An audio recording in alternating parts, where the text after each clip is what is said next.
Dans cet épisode, je vais te parler de comment mieux connecter au niveau émotionnel. C'est de ça qu'on parle aujourd'hui.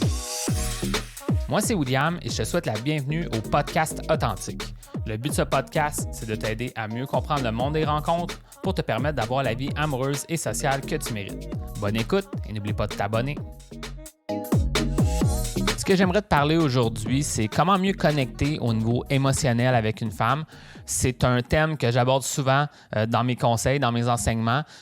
Selon moi, c'est très important, si tu veux avoir plus de succès dans tes rencontres avec les autres et avec les femmes, de mieux connecter au niveau des émotions, au niveau émotionnel. Donc, évidemment, j'en parle souvent dans mes conseils. Et aujourd'hui, j'ai envie de t'en parler plus directement sur ce thème-là de comment mieux connecter au niveau émotionnel avec une femme. Évidemment, je vais plus en profondeur dans mon programme de coaching, mais je pense que je t'ai quand même donné je t'ai préparé beaucoup de bons conseils que je vais pouvoir te partager aujourd'hui au niveau de ça. Donc, c'est pour ça que je fais ça aujourd'hui, pour t'aider à avoir plus de succès en tes rencontres. Donc, premièrement, je parle souvent de connecter au niveau émotionnel dans mes vidéos parce que moi, je suis convaincu, là, c'est comme par mes propres expériences, puis aussi à travers ce que j'ai fait avec mes clients, que c'est super important d'avoir plus de succès dans tes rencontres, que ce soit avec les autres ou avec les femmes. Selon moi, il y a plein de choses qui peuvent te rendre plus attirant aux yeux d'une femme qui t'intéresse, mais selon moi, l'élément clé, l'élément numéro 1, c'est comment elle se sent à ta présence, tout simplement. Puis ça, comment on fait pour qu'une personne se sente bien à ta présence? C'est relié souvent aux émotions qu'elle va sentir en ta présence. Donc, tu veux qu'elle t'associe à des émotions positives. C'est ce qu'on pourrait appeler des ancrages émotionnels. Dans le fond, elle repense à toi, puis elle a un bon souvenir. Donc, c'est ça qu'on veut. Maintenant, mon premier conseil que je vais te donner, c'est que si tu veux mieux connecter au niveau émotionnel avec une femme, tout commence par ton propre état d'esprit en premier. Donc, ça, c'est vraiment important de comprendre ça. Si tu veux avoir un impact sur les autres, il faut que tu aies un impact sur toi-même en premier. Je sais pas si tu comprends. Donc, plus que ton état d'esprit à toi est solide, plus que tu vas avoir un pouvoir d'influence sur les autres. Donc, moi, ce que j'enseigne dans mon programme de coaching, c'est un concept qui s'appelle la loi du transfert d'état. Puis ça, c'est un concept de croissance personnelle. Là, que avec ça, qu'est-ce que tu veux faire? C'est te mettre en premier dans l'état d'esprit que tu veux que l'autre personne soit. Puis, ensuite, ton état d'esprit, ça va l'influencer à la positive vers ce que toi, tu aimerais que ça soit. Tes échanges ou ton interaction ou ta relation avec le temps. Donc, par exemple, si tu veux qu'une personne soit positive, ouverte, enthousiaste en ta présence, il va falloir que tu le sois toi-même en premier. Puis, je sais que ça peut sembler une évidence de te mettre de bonne humeur pour que l'autre personne soit de bonne humeur, mais beaucoup d'hommes que j'aide vont être dans un état d'attente. Ils vont attendre que les autres leur donnent un signe, vont attendre que l'autre personne soit de bonne humeur pour aller lui parler. Et c'est peut-être pas ça le but. Ils vont souvent, je vais voir des hommes justement se lancer de façon très neutre ou comme un peu à la défensive, en crainte que la personne n'ait pas de bonne humeur. Au lieu d'assumer que la personne est possiblement neutre ou de bonne humeur, mais c'est beaucoup dans un mode de j'ai peur qu'elle me rejette. Je vais aller lui parler, puis de toute façon, je sais que je vais me faire rejeter. Mais c'est sûr qu'encore une fois, on est dans un état d'esprit où est-ce que tu remontes, tu n'aides pas l'autre personne à connecter avec toi.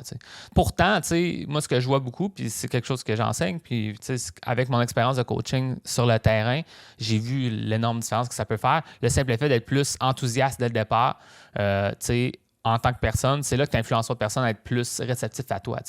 Donc, il faut commencer en ayant un bon contrôle sur ses propres émotions. Puis tu devrais être capable de te mettre dans un bon état d'esprit par toi-même sans attendre un signe ou une permission extérieure. Donc, vraiment, générer toi-même ce bonheur intérieur-là. C'est quelque chose que j'enseigne dans mon programme qui s'appelle le sourire intérieur, dans le fond.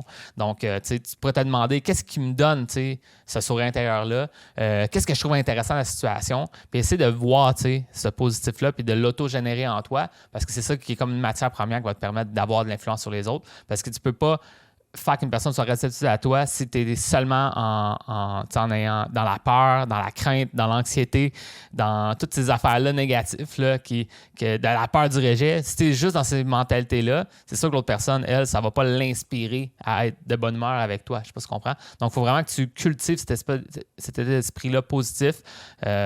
C'est quelque chose que j'enseigne aussi qui s'appelle la naïveté volontaire, dans le fond, d'une façon positive, d'avoir un bel état d'esprit positif. Ceci étant dit, j'aimerais aussi te donner quelques exemples concrets pour t'aider à créer des émotions positives avec une femme qui t'intéresse. Donc, vraiment, j'ai puisé dans vraiment qu'est-ce que je vois qui est facile puis qui peut t'aider à vraiment créer une belle émotion positive en l'autre. La première chose que je peux te dire, c'est qu'il y a l'humour. Ça, c'est un classique.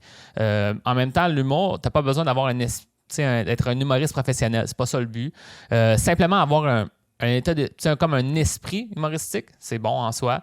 Donc, ça va t'aider pour mieux connecter, de vraiment voir qu'est-ce qui est drôle dans des situations, puis de faire ressortir ça, puis d'être capable de briser la tension avec de l'humour. Sur un truc-là, ça va pouvoir t'aider. Donc, par exemple, ce serait raconter une anecdote humoristique ou faire des commentaires humoristiques face à des choses qu'elle t'a dit, puis pas nécessairement pour rire d'elle, mais juste pour rire de la situation. Donc, c'est sûr que c'est quelque chose qui se travaille avec le temps. Tu peux pas être.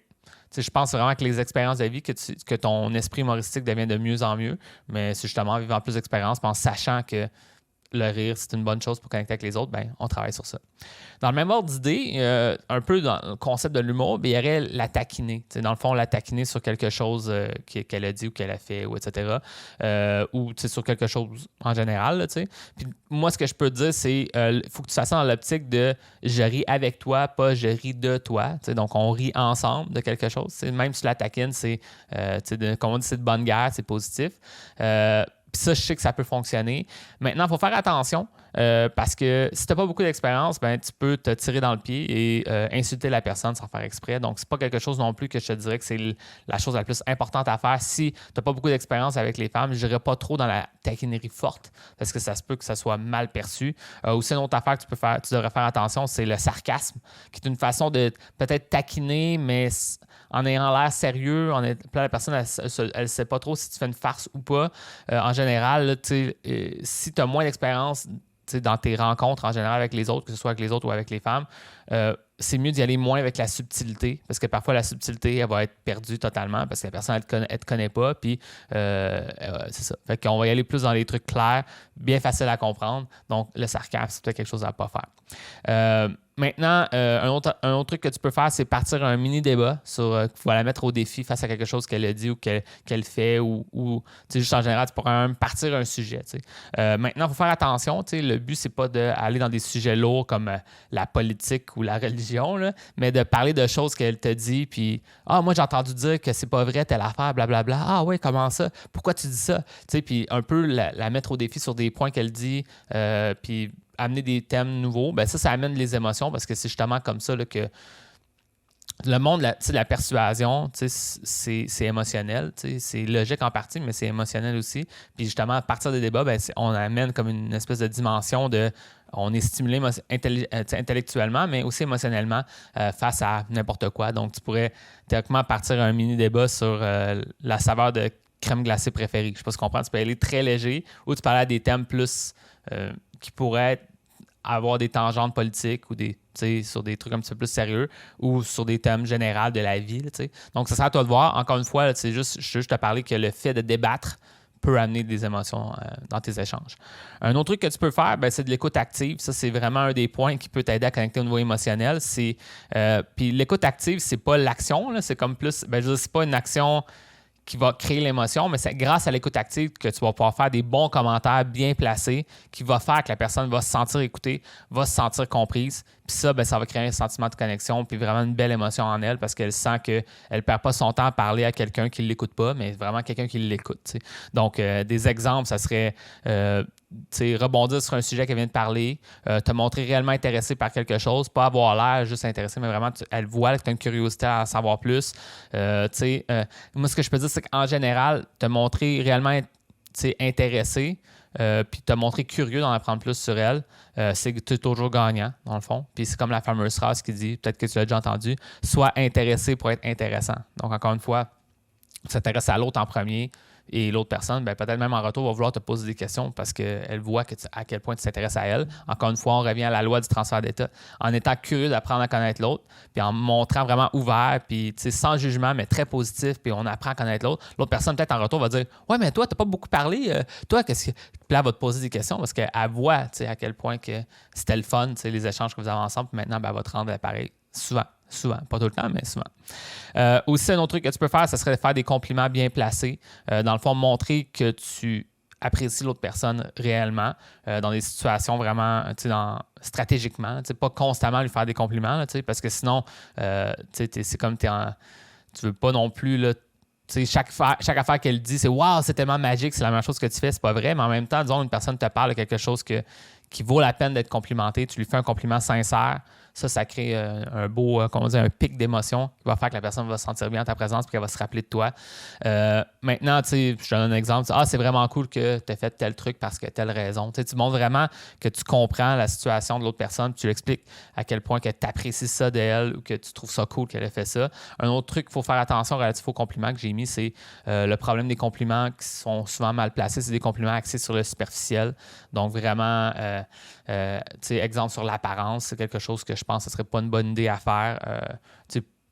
Plus tard, c'est quand vient le temps de vraiment montrer ton désir ou aller plus dans l'intimité. Oui, il y a des compliments que tu peux faire, mais exemple, tu viens d'arriver au premier rendez-vous, puis là, tu lui dis qu'elle a des beaux cheveux ou qu'elle a des beaux yeux ou qu'elle a un beau sourire.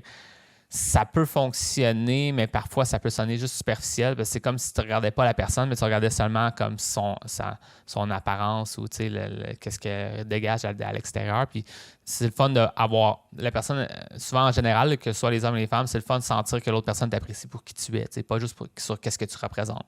Fait que ça, c'est un autre point. Fait que faire des compliments bien placés, relatifs à des choses spécifiques que tu apprécies réellement de l'autre personne. Une autre chose que tu peux faire, c'est classique. Au lieu de faire un compliment sur l'autre personne, tu fais un compliment sur toi, sur la situation, sur comment tu te sens, puis tu y vas dans un point de vue positif. Donc, faire des commentaires qui expriment ton état d'esprit positif du moment. Exemple, c'est ma première fois ici, ça a l'air vraiment bon, les items sur le menu. Ça, c'est un exemple, disons, arrivant au resto pour prendre un dessert, ou etc. Ou un autre point, exemple, vers la fin d'un rendez-vous, tu dis « Hey, en passant, je veux que tu saches ». Puis peut-être en touchant son bras, en lui donnant un appui à ton poing, tu dis « Je suis vraiment content de t'avoir rencontré aujourd'hui. » Puis c'est sincère. C'est vraiment cool. T'sais. Puis là, tu as comme une petite étincelle dans ton œil. Ben ça, tu transfères cette belle émotion-là à l'autre. Puis l'autre personne, si c'est réciproque, elle va dire « Wow, cool, ouais, moi aussi. » Puis c'est encore une fois une belle connexion. Donc voilà, je donné plein d'exemples. J'ai même montré des principes. C'est le genre de trucs que j'enseigne dans mon programme. Donc, je te donne vraiment du contenu de haute qualité aujourd'hui.